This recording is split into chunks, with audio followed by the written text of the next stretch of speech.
as JD Vance and his wife, what's her name? I have great respect for the wife of our of our great vice president, I think. Oh, right, Usha, probably on the tip of his tongue. Perish the thought. As the Vances head to Greenland, where they will be warmly embraced by folded arms and made to feel welcome head to toe, Donald Trump continues to stoke the fires of fear of an illegal acquisition of a sovereign country. Now, as you'll see in our featured report today, what he is suggesting is completely off the charts and absolutely stunning to the rest of the world. We'll run that for you in just a second. But as the many publicized debacles continue to pile up at home this week, here's how this disaster of a goodwill trip started. Hey guys, it's JD Vance, the vice president. And you know, there was so much excitement around Usha's visit to Greenland this Friday that I decided that I didn't want her to have all that fun by herself. And so I'm going to join her.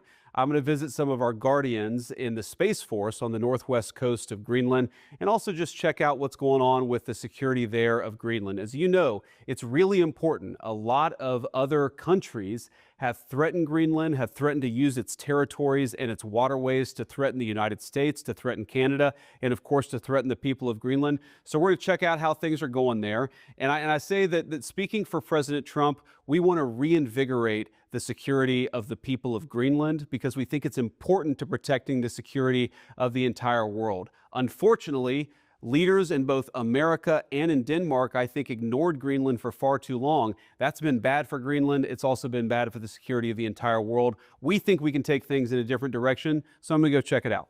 So despite that dazzling charm offensive, many people in Greenland, they're less than enthusiastic to see this delegation of dingbats touch down. Because while Greenland has only a population of 40 or so indigenous wolves, none of them wear sheep's clothing. But that doesn't mean that the citizens of Greenland don't know what's going on. Greenland is not for sale. He will never ever buy Greenland. But then when his son arrived here on the 7th of January, Donald Trump Jr. arrived here, it was like a realization moment. The words are no longer just words. They are now the reality. I kind of felt like being hit in your stomach and you're like, stupid human in the world like a Trump.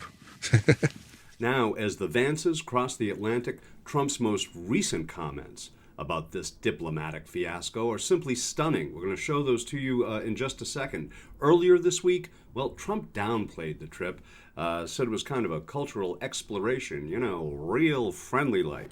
Yeah, well, not provocation. This is friendliness, not provocation. We're dealing with a lot of people from Greenland that would like to see something happen with respect to them being properly protected and properly taken care of. They're calling us, we're not calling them.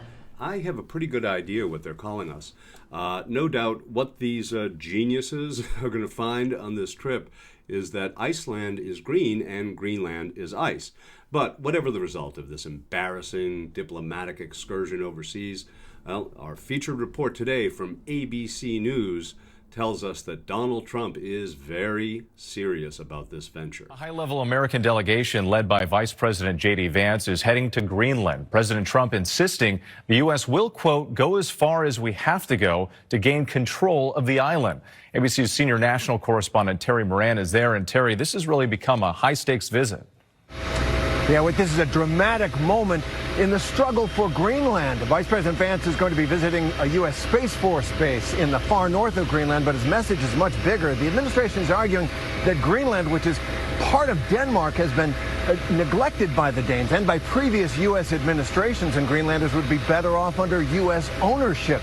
This is a wild land. It's rich in rare earth materials, and it sits along strategic sea lanes that are opening up from climate change, and Russia and China see that too.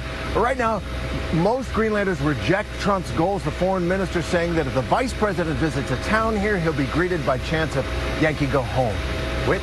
All right, Terry Moran, thanks so much. Okay, to be fair, let's not forget about the outrage in the streets that Barack Obama caused when he visited that part of the world as president.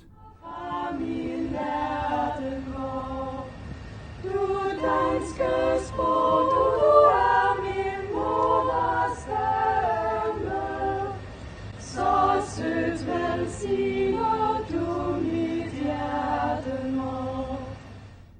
here's how they feel about us now. I also have a message tonight for the incredible people of Greenland. We strongly support your right to determine your own future. And if you choose, we welcome you into the United States of America. We need Greenland for national security and even international security. And we're working with everybody involved to try and get it. But we need it really for international world security. And I think we're going to get it. One way or the other, we're going to get it.